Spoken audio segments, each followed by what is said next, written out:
Oh, I pressed stop record. No, I just started record. Oh, there we go. I think I got it. So we are going to be looking today at multiple central atoms. And then later on, we're going to be looking at resonance structures. Those are the two last things. These are good little reviews of the stuff that you have previously learned.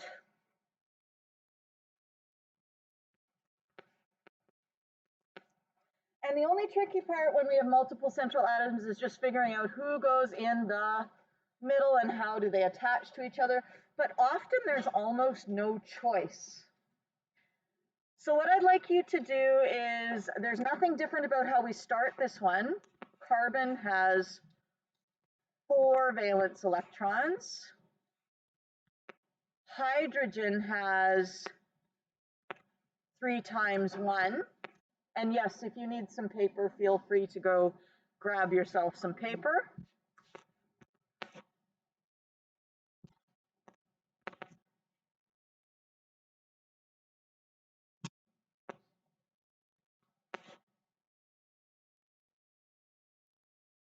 Nitrogen is group 5, so it has 5 valence electrons. And then we have another couple hydrogens over on the right here. So it's going to be 2 times 1. And when we add that up, 4 plus 3 is 7, plus 5 is 12, plus 2 is 14 valence electrons. I'd like you to think about carbon and nitrogen and hydrogen and think, who could go in the middle? Carbon can go in the middle.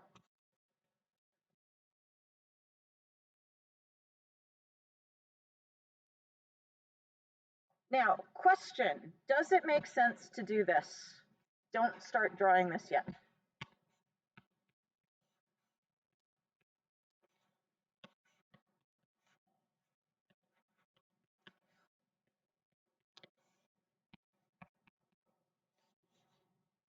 Does that look like a good structure to you?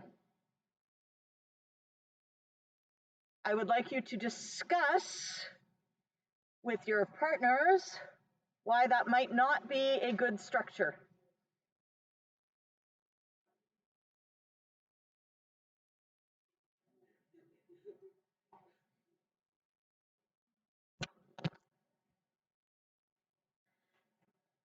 There is something glaringly wrong there. Who is wrong? That hydrogen can only ever have one bond. It has no lone pairs.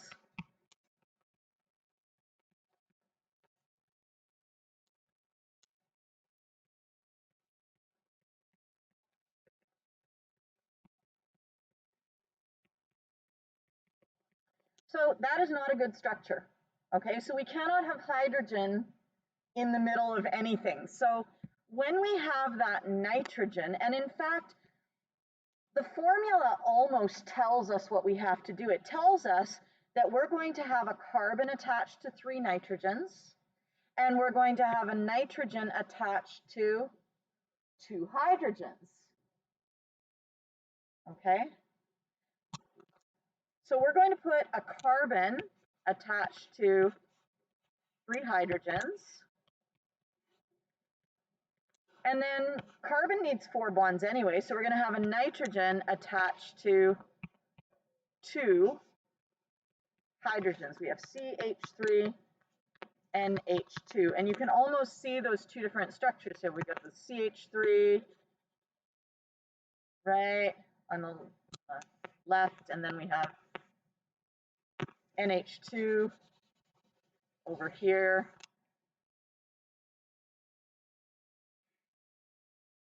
Tell your partner what we do next after we have drawn the skeleton structure.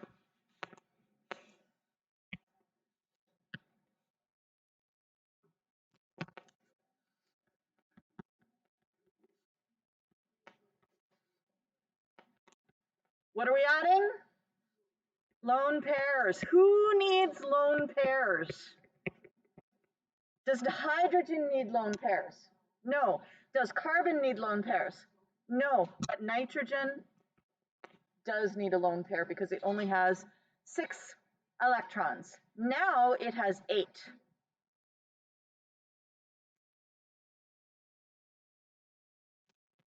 So there's our lone pair that we have added.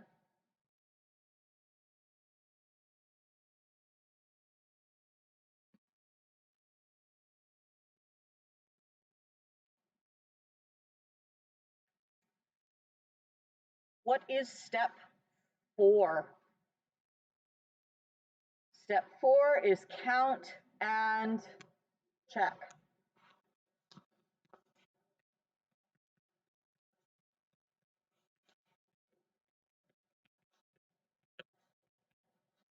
So let's count them up, all our electrons in that structure.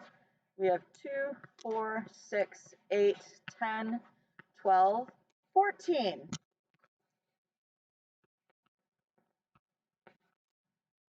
Is that the same as the number that we started with? Yes, it is. We have 14 electrons, which matches with the 14 electrons. So we are good. And the only thing we need to do now is step 7, because we can skip 5 and 6. In step 7, we ask ourselves, is it what? Is it an ion? Is it an ion? There's no charge on it, so the answer is no. No, it is not an ion. So are we done? Yes, we are done. So this would be our final structure. Okay.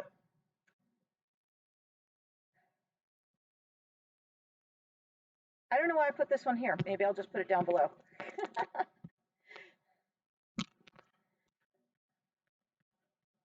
We have C2H2.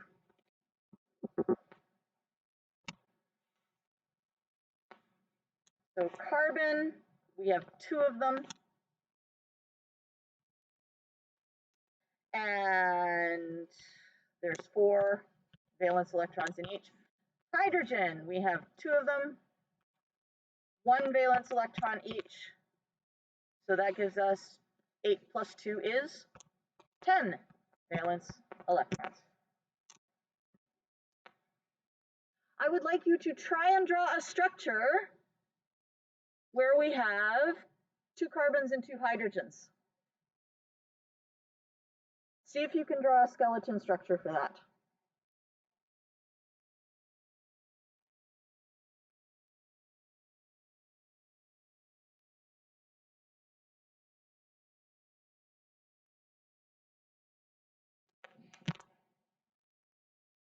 I mean, there's almost no choice, right?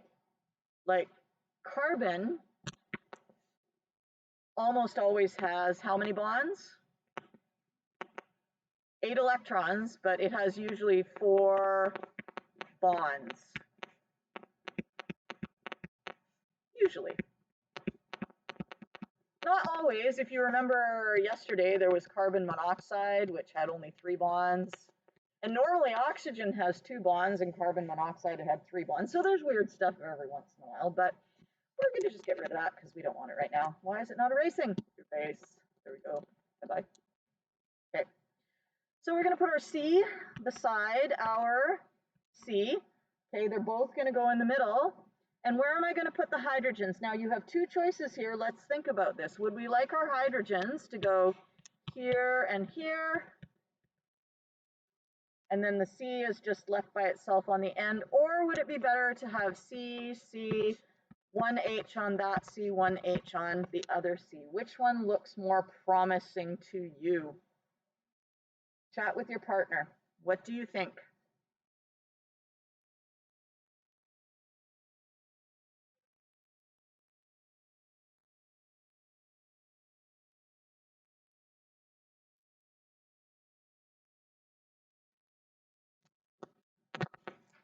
And remember, carbon normally forms how many bonds?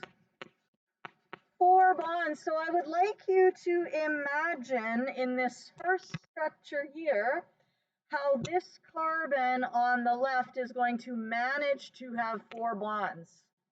It's only attached to one thing. So is it possible that we can go carbon 1, 2, 3, 4? Does that look like a good structure to you? Now, let's take a look at this carbon over here. How many electrons would that carbon have? It would have 2, 4, 6, 8, 10, 12. That carbon would have 12 electrons. Is that a happy event or a sad event? That is a sad, sad, sad little event, okay? So you can eliminate this choice because the only way to give carbon 4 bonds, like this left-hand carbon 4 bonds, totally mucks up the other carbon, right?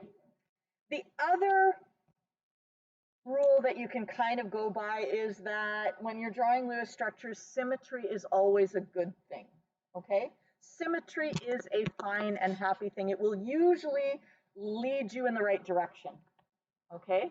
Symmetry is good.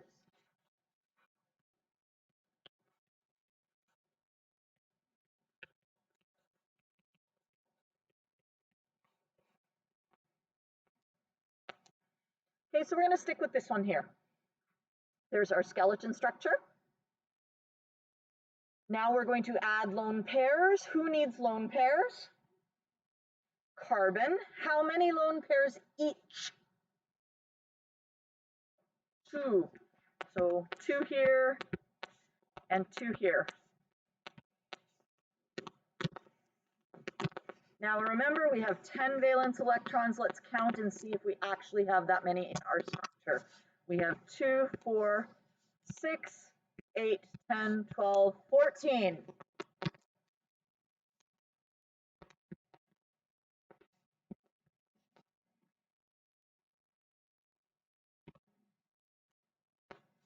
Too many or too few? Too many. How many pairs too many? 2 pairs too many.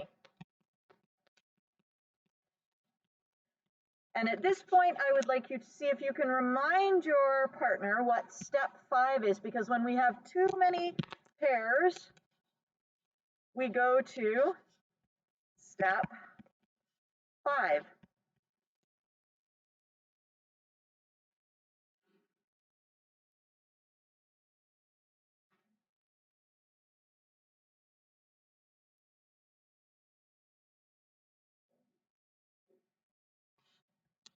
Starts with an E. Erase. What are we erasing? We had too many pairs, so we're going to erase some pairs. What kind of pairs are we going to erase? Bonding pairs or lone pairs? Lone pairs. So we're going to erase lone pairs. And we're going to erase them from which atom? The central atom.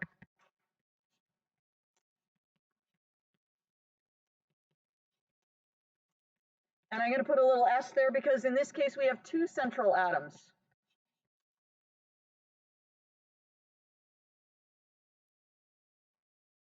And bearing in mind that symmetry is always good, would it be more profitable to remove 2 pairs from one of the carbons or 1 pair from each of the carbons? Probably 1 from each. In this case, it actually probably doesn't matter what you do. You could kind of go either way, but it's kind of nice to have a system that you always follow because it means you make less mistakes. So we're going to erase some lone pairs from the central carbons. I'm going to get rid of the top pairs. Okay. So we will erase those top pairs.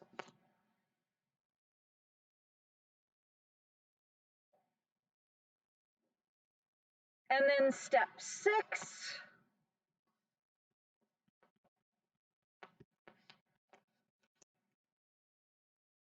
And oh, I forgot to mention, because we had 2 pairs too many, we will erase 2 lone pairs. In step 6, what do? We turn, in this case, 2 lone pairs into bonding pairs.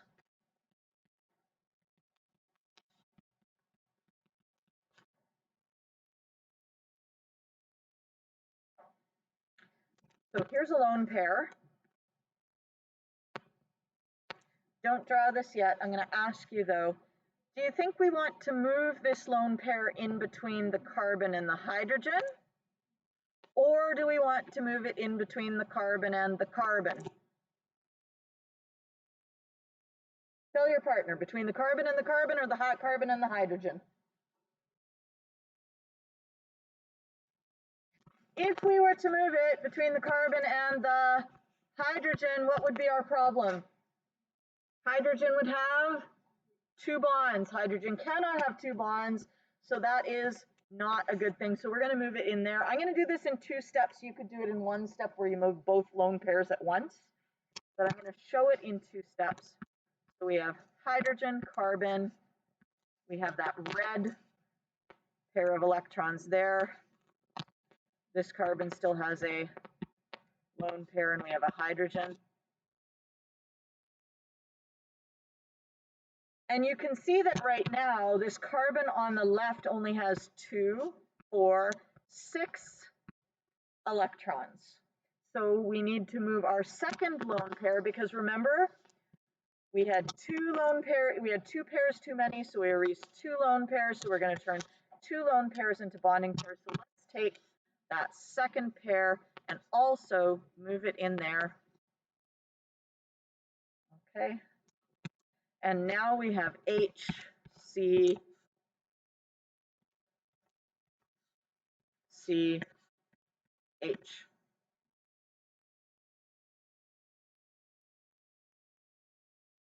Does that meet all the criteria? You should be checking, does everybody have 8 electrons who needs them? Does this carbon have 8 electrons? Yes, it's got 4 bonds sticking off it. Each bond is 2 electrons. So we have 2, 4, 6, 8. The other carbon will be the same. And then, of course, hydrogen only wants to have 1. Do we have the right total number of electrons? 2, 4, 6, 8, 10. Go check back how many valence electrons we had at the beginning. We had 10. Hooray! All good, yes? So are we done? Yeah, we should check and see, is it an ion? If it's not an ion, then we just leave it, which it's not, so we just leave it. All right, next bit, resonance structures.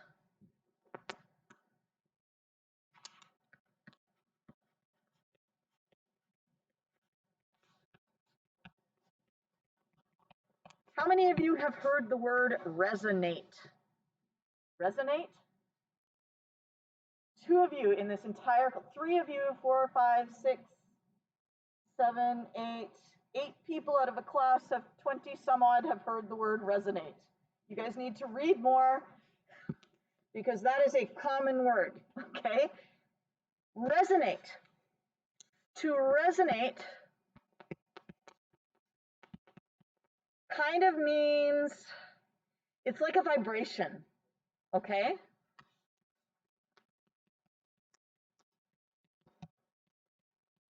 So if you hear a bell and the bell rings and it goes bong, bong, bong, bong, bong, bong, you know, it doesn't just go bong. But if you hear that sort of, you know, that kind of sound, that's called resonating, okay? And it's almost like it's going back and forth. You get that sort of vibration effect back and forth, okay? So a resonant structure resonates, resonant structures resonate back and forth between two or more structures.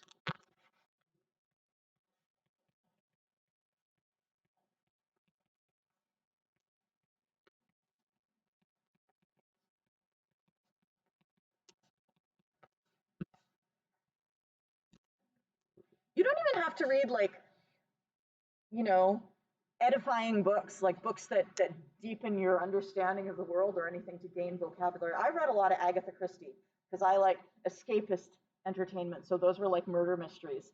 And the vocabulary I got from those, amazing, because like those old writers who wrote like back in the 30s and 40s and stuff, they used all kinds of really sophisticated vocabulary just on a daily basis. If you go back and you read the old Donald Duck cartoons from the same era, which I did when I was a kid because I had them at my grandparents' place, they also had lots of really sophisticated vocabulary. So you could go, and on the internet, I'm sure you could find some old Donald Duck cartoons and you could read them and your vocabulary would increase. Shocking, I know. Not the new ones, the old ones from like the 30s, 40s, 50s. Okay. Resonate, to go back and forth. So resonant structures go back and forth between two or more structures.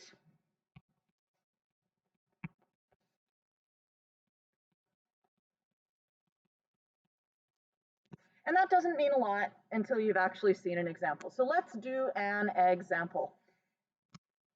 We are going to have ozone. How many people have heard of ozone? Excellent. Anyone know the formula for ozone?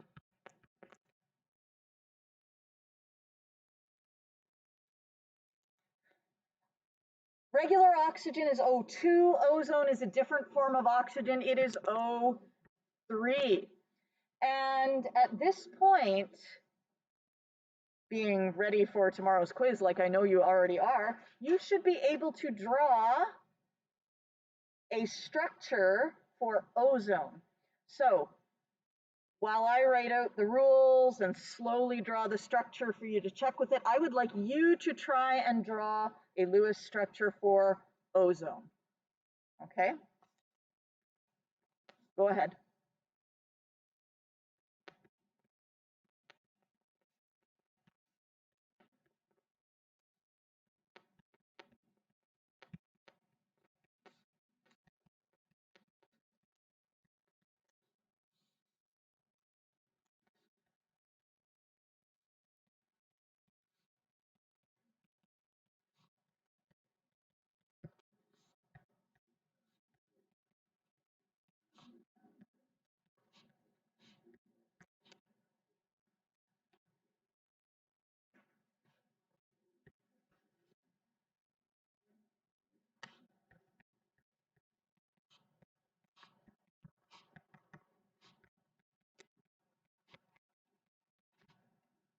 You don't have to write down the rules. You have the rules on a piece of paper. I'm just writing them down to keep myself from getting bored.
I've done up to step 4. So if you want to check your work up to step 4,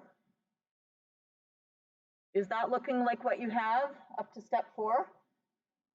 By the way, don't ever try and, in grade 11, you're not going to end up with any ring structures, so don't ever try and draw things like in a triangle or in a square. Like, don't try and make them attach up like this and stuff like that, okay? I'm not going to do that to you. There will be central atoms, and then there will be atoms on the outside, and we're not going to go in like circles and stuff. There are compounds that do that, but I won't give them to you, okay? Not in grade 11. It's too complicated.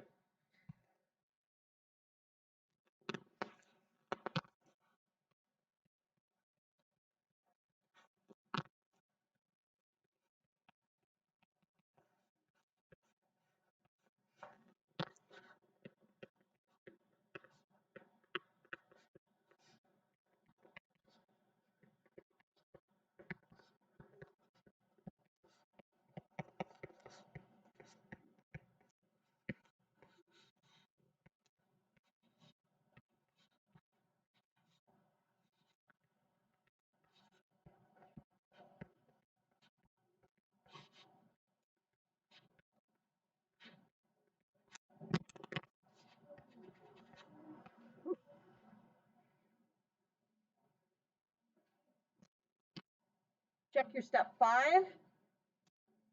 I erased a lone pair from the central atom. Doesn't matter whether you erase the top or the bottom pair.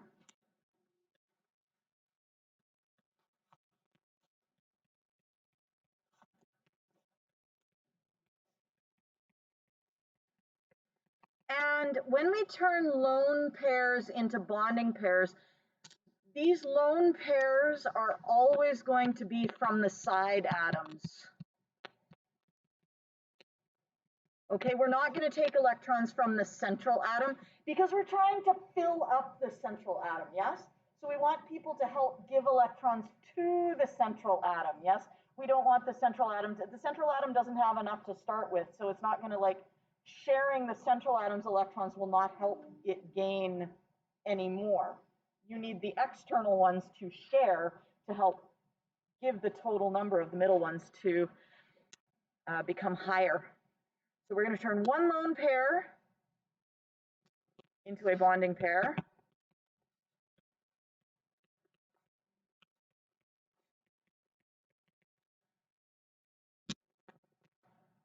You could take this lone pair and you could turn it into a bonding pair, and that would be totally fine. And here we go. Here's oxygen. Remember, it doesn't matter where I put the 2 lone pairs on that oxygen. I have my original bond, and then I have the multiple bond. I've still got a lone pair there. And I've got it like that.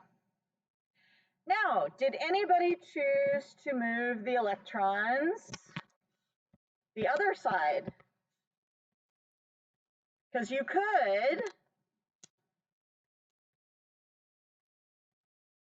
instead of doing the red ones, you could move that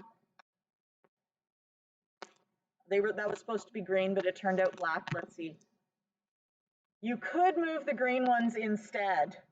Okay, so you could take those green ones, and then your double bond would be over on the right-hand side.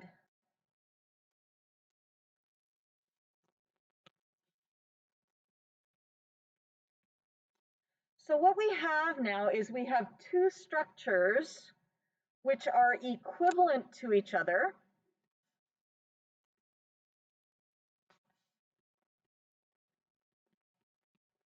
And the only thing that's happening is the double bond is moving.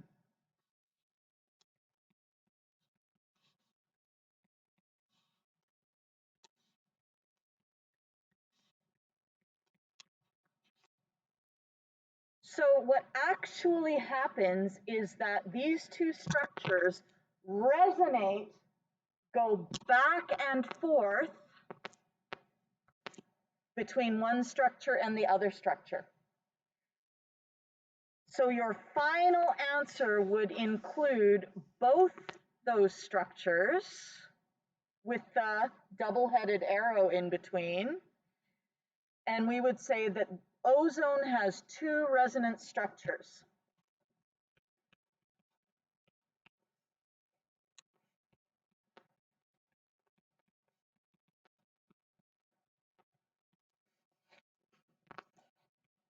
Now, don't worry, if you miss a resonance structure, you lose 1 mark. It's not the end of the earth.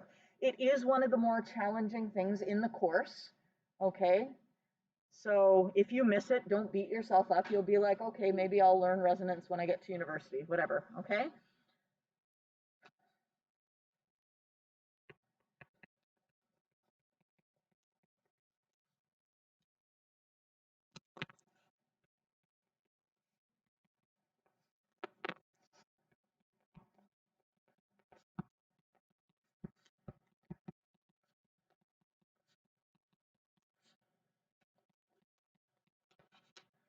If you don't have the double-headed arrow, you'll lose like, I don't know, half point, something like that, okay?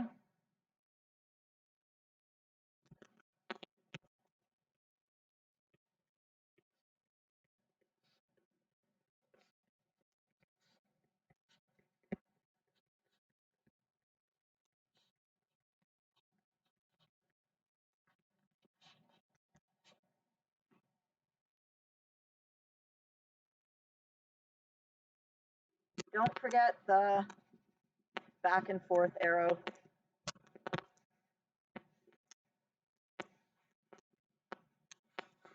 Must include it.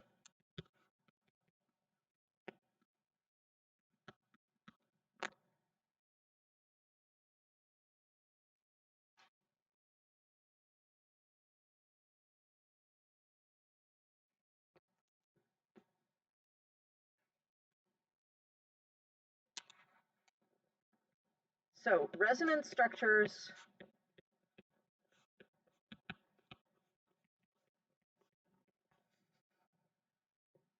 are due to the movement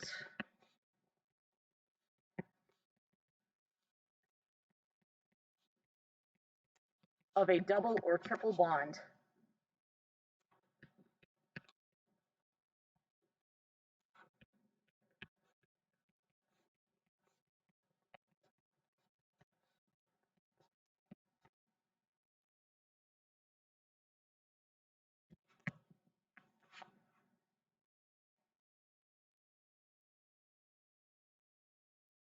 So in fact, we could show this movement of electrons from one structure to the next.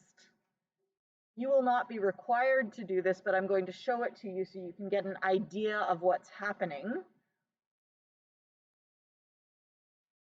I'll let you finish that first before I get too excited about writing more.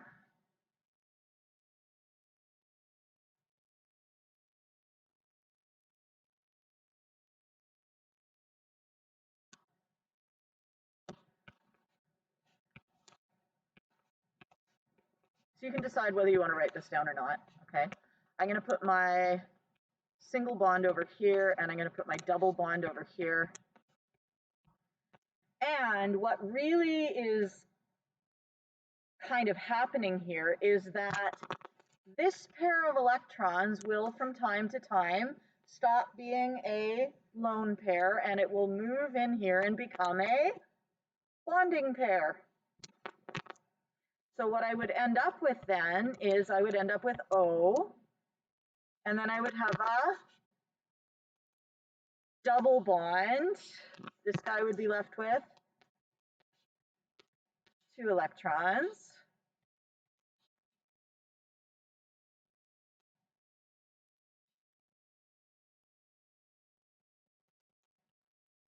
What have I done? I've done something wrong. Oh, I forgot my lone pair here. Okay, so I got my lone pair there. Now, if this guy, if the red electrons move into the middle, we now have a problem. What is the problem with this structure here? That oxygen has how many electrons? It has 10 electrons. That's not okay. So when the red electrons move in to form a double bond, what has to happen is that a bonding pair on the other side has to move out to become a lone pair. So it's essentially like electrons are moving in and that kicks another pair out.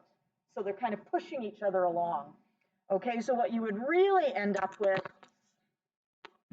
is you would end up with double bond here now.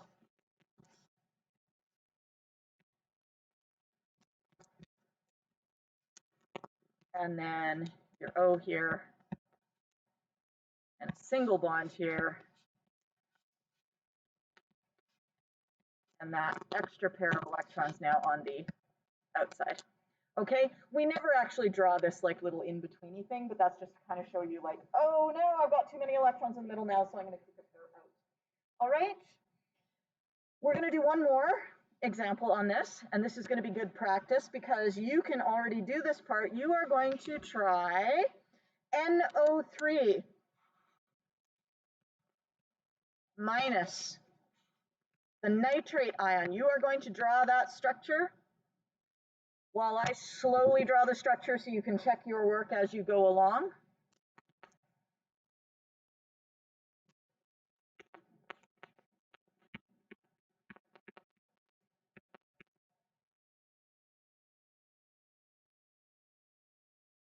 And if you manage to draw one Lewis structure, see if you can draw the resonance structure or structures.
So if you want to check your work up to step number 4, it's up there now.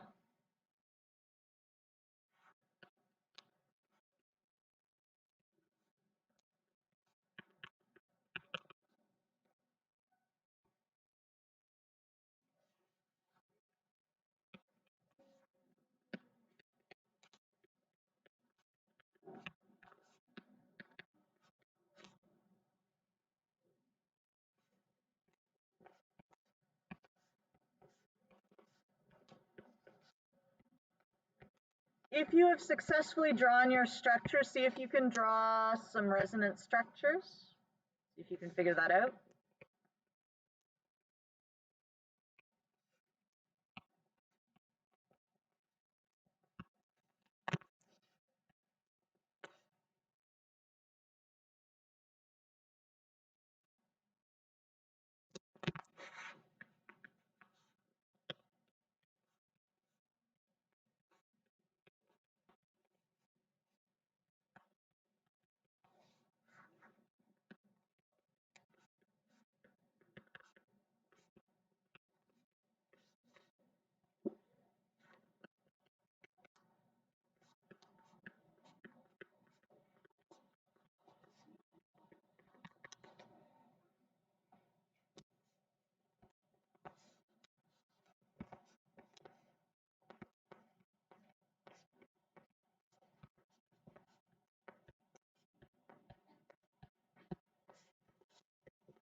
Hi.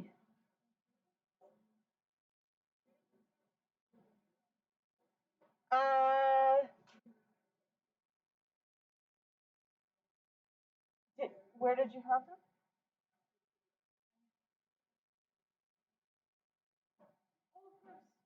Oh, yeah. You can do your resonance structures side by side. You can do them vertically. Like it doesn't matter. Okay, wherever you can find room. So say for example, in my last block, I kind of ran out of room a little bit. So when I drew all my resonance structures, I actually had one here, and then I had one here, and then I had one here. Okay, so with these three resonance structures, you can see the only thing that's moving is the position of the double bond. You have to make sure when you move that double bond that you are also saying every time I have a double bond, I only have two lone pairs. Okay, so you say, oh, I've got the double bond here, so this one is the one that has only two lone pairs. I have a double bond here, so this is the one that has only two lone pairs. It's easy to make a mistake because when I drew this in block 2, I actually had a lone pair drawn here because I was just like happily drawing lone pairs and I got excited and I drew too many. And then people were like, oh, and I was like, oh yeah, I did it wrong. So make sure you have the correct number of lone pairs where you need them. So if you have a single bond, you should have 3 lone pairs. If you have a double bond, you should have 2 lone pairs. Those are on your outside atoms. Now, I also made a point because when I draw my dots, I make sure they look like dots. I'm going to show you what I very often see on students' tests.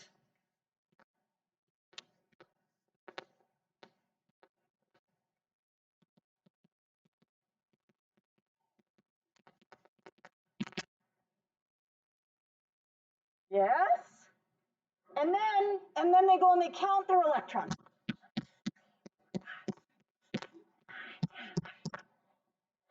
And I'm like, what?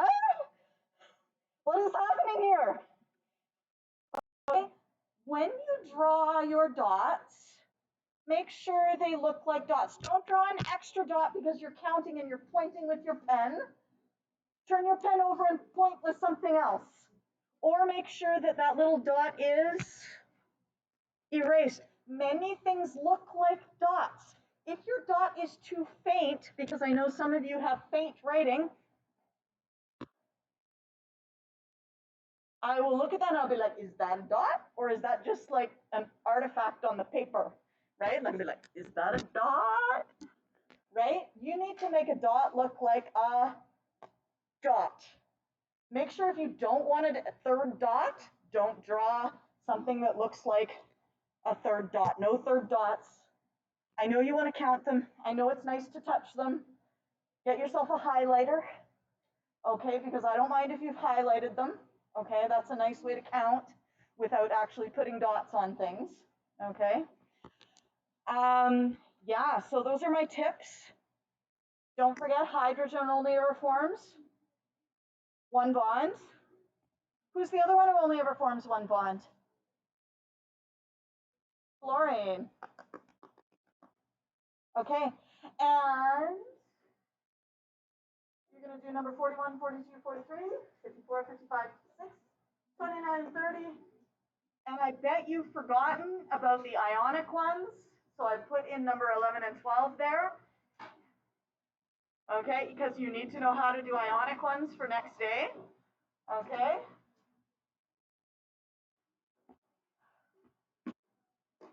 If you're not feeling 100% good about this, where should I see you and when? I should see you tomorrow during Flex. Anyone participating in the talent show tonight? No? Okay.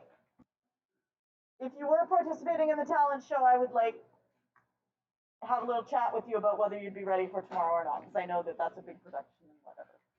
Okay, so our homework is there. It's actually tidier right there. You can read it a little bit better. There we go. Yes.